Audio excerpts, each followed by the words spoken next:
Lucy Wakatis. Lucy. Her mother was Annie Wakatis. Okay. She had a sister that was Marion Wakatis and Rose. And she had a brother, Johnny.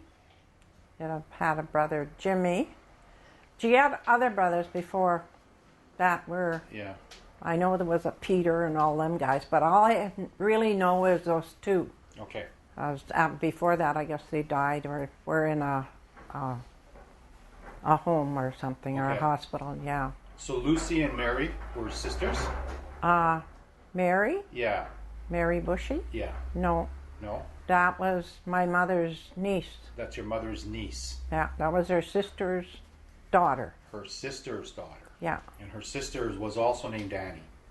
Yeah. Okay, so Annie's mother was named Annie. Yeah. But she died young, right? Yeah, right. Okay. Okay. So, who did she marry? Do you remember the person on your Bowman. A Bowman? Yeah. And do you know where they came from? I imagine the Rate area. The Rate? Yeah. Yeah. I don't know if... apparently he was non-native. Okay. I don't think he was a native. Okay.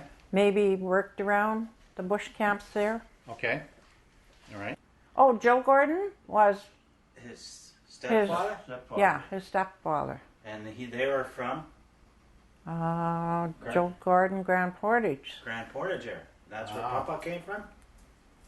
Or his family came from there? His second family, I guess, Joe Gordon on Joe Gordon's side, but I don't know where he come from on the Collins side. Okay.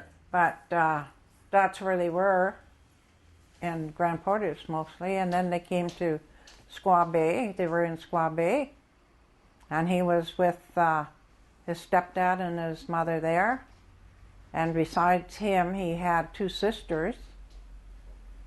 One was Jeanette and one was Jessie.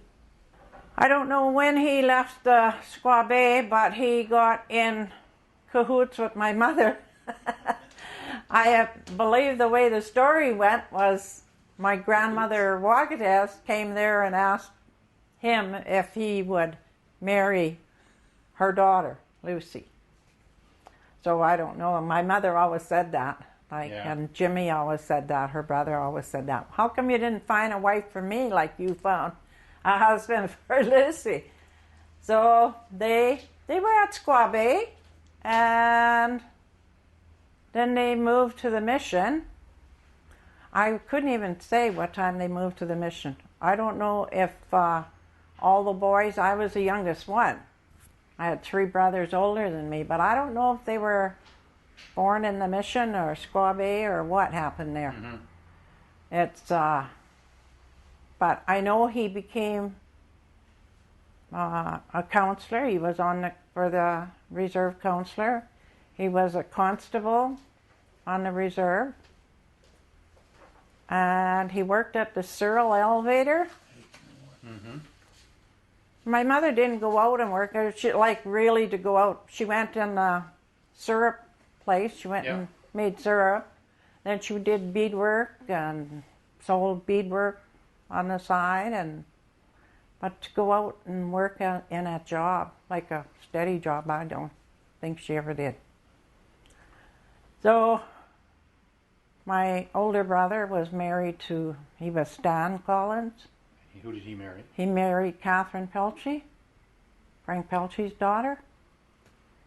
And they had 6 girls, I think, and 1 boy. Oh, they had 2 boys. 2 boys. I'm lying. 2 boys, they lost one. And there was Peter, married Catherine Collins. Oh, no, Catherine Bannon. Which is now Catherine Collins, yeah. And all her children now are all Pete's. So that's your brother? Yeah, Peter, yeah. Then there was Charlie Collins. He had the jumper, Stephen. And he was married to Shirley Bannon. That's my sister, too. That's your sister, too. Yeah. So your 2 brothers married his 2 sisters, kind of? Right on. Yeah. Okay. Well, my dad always talked about fondaloo. And I never knew where Fondaloo was until I was married and older and went across the border. Mm-hmm. We used to go to Grand Portage all the time, and he had it was his half brother, Wilfred Mofra, and he had a father over there, that guy, and he had a sister. But he never ever called the other one his sister, or so I don't know really how they were related. But his mother and this fellow, I think, was brother and sister, the father. Somehow. Yeah. I was first lived right where Janice's house is now. I was apparently born at home, so that's where I was born, in an old house there. And I remember my grandmother, Annie Borges, my Auntie Marion were there. So I don't know if they stayed with my mom and dad then, when they were in town, but I remember I was the only girl. Because, well, I remember the buildings that were back here, the houses that the people lived in back on the... Yeah. And they moved them. They moved them all to the mission. Who moved them? I don't know why or how. I think they moved them on big trucks. And Was it the government did it? Indian Affairs? I think so. They Was are it due to the water line? The city water line that went along there? Yeah, but I don't know why they moved them. But they were all moved down the mission. And then one house that was part done, Lila's house, that just deteriorated right there.